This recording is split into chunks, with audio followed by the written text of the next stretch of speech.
Hello hello నమస్తే అండి, మీ పేరు? నా పేరు సుమిత్ర. ఎక్కడి నుంచి కాల్ చేస్తున్నారు? మేము కర్నూలు నుంచి. ఓకే అండి, డాక్టర్ గారు ఉన్నారు, మీ సమస్య ఏంటో చెప్పండి, మాట్లాడండి. సరే. మాట్లాడండి. హలో హలో సునీత గారు. మేడం, నమస్తే మేడం. నమస్తే అమ్మా, చెప్పండి. మేడం హెయిర్ ఫాల్ ఎక్కువగా ఉంది మేడం. ఓకే, ఎక్కడ ఉడుతుందమ్మా? ఏదన్నా పర్టికులర్ ప్లేస్లో ఉడుతుందా? అంటే ముందు ఉడుతుందా, వెనకాల జడ అనేది తగ్గిపోతుందా?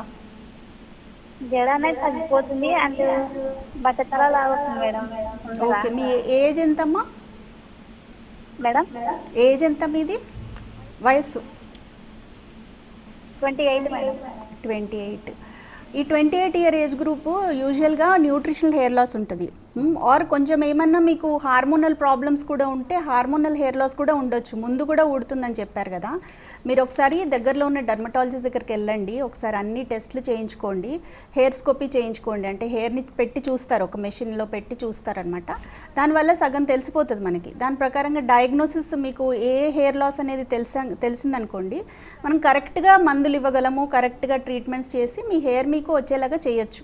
సో టెన్షన్ ఏం పడేది లేదు, ఏ రకమైన హెయిర్ లాస్ నన్నా మనం ట్రీట్ చేయొచ్చు. కాకపోతే మీరు కరెక్ట్ డర్మటాలజిస్ట్ దగ్గరికి వెళ్ళాలి.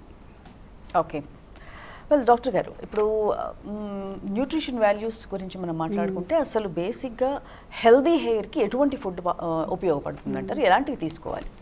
మనం హెల్దీ హెయిర్కి అన్ని రకమైన ప్రోటీన్స్ అవసరము, దెన్ జింక్ అవసరము, vitamin D, ferritin is the storage haemoglobin లాంటిది అనమాట. ఇప్పుడు మన హీమోగ్లోబిన్ మనకి 13-14 ఉండాలి, అండ్ ఫెరిటిన్ కూడా అబౌవ్ 50-60 ఉండాలి. అప్పుడే మనకి విటమిన్ డి డెఫిషియన్సీ కూడా మనకి చాలా కామన్ అయిపోయింది.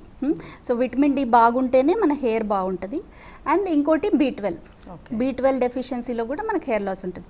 సో దీనికి ఏం తినాలి అంటే మంచి గ్రీన్ లీఫీ వెజిటబుల్స్ తీసుకోవాలి, డ్రై ఫ్రూట్స్ ఉండేలాగా చూసుకోవాలి, 2 రకాల ఫ్రూట్స్ తినాలి, ఫ్రూట్స్ కానీ ఫ్రూట్ జ్యూసెస్ కానీ తీసుకోవాలి, ప్లస్ చాలా వాటర్ తీసుకోవాలి, ఎందుకంటే హైడ్రేషన్ ఇస్ మోర్ ఇంపార్టెంట్.